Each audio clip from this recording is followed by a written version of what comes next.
Salut tout le monde, on se retrouve pour une nouvelle vidéo où on va parler de Adidas. Donc déjà à la base Adidas ça n'existe pas. Adidas, enfin il y a deux frères. Donc il y a Adolf Dassler, donc que tout le monde on appelait plus souvent Adi, et Rudolf Dassler qui crée une fabrique, donc la fabrique des frères Dassler. Je vous mets là le nom en allemand. Et donc voilà. Et donc ils font des chaussures de sport. Donc après, dans les années 40, les deux frères se séparent. Donc on n'a jamais su vraiment les vraies raisons de pourquoi ils se sont séparés, mais ils se sont séparés. Donc ils ont fait la liquidation de tous leurs produits, et ils se sont séparés les bénéfices en deux. Donc après, Adolf a créé Adidas. Donc Adi comme Adi, donc son surnom, et Das, la première syllabe de son nom de famille. Et après, Rudolf a créé Puma, mais ça, on en parlera dans une prochaine vidéo. Donc après, Rudolf, quand il prend la marque, il crée un logo, donc je vous le mets là. Et donc voilà. Après, en 70, Horst, donc le fils de Adi, il reprend la marque. Il change le logo comme ça. Et aussi, il va créer Arena, donc la marque de natation. Donc ça vient de... C'est une filière de Adidas. Et ils vont racheter le Coq Sportif, donc qui était une marque qui était en faillite. Du coup, une marque française qui était en faillite, ils l'ont racheté.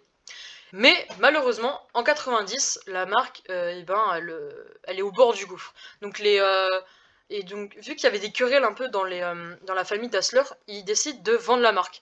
Et donc, ils la vendent à Bernard Tapie. Bernard Tapie, c'est un Français, et il va la racheter. Et Bernard Tapie, il va vraiment renouveler la marque. Il va vraiment il va la mettre au goût du jour. Il va tout changer. Donc il va changer le logo comme ça. Donc c'est le logo qu'on connaît tous. Même si le logo de Horst, il revient un peu à la mode et tout, parce que il y a un délire de mode un peu années 80 en ce moment.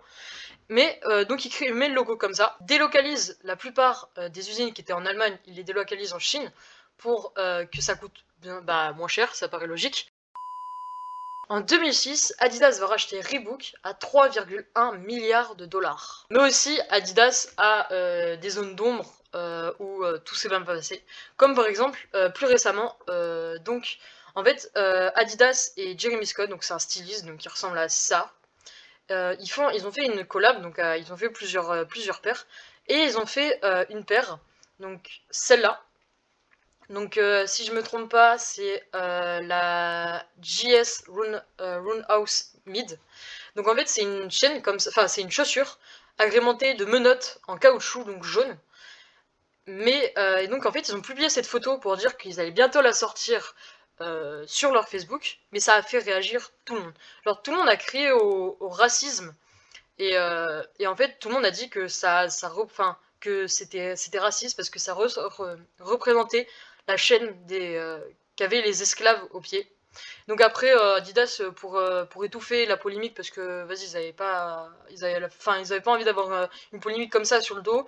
Donc ils ont remis un post Facebook, ils ont dit qu'ils la mettraient pas sur le marché, qu'ils la feraient pas. Donc cette paire n'est jamais sortie. Voilà, donc c'est tout pour moi.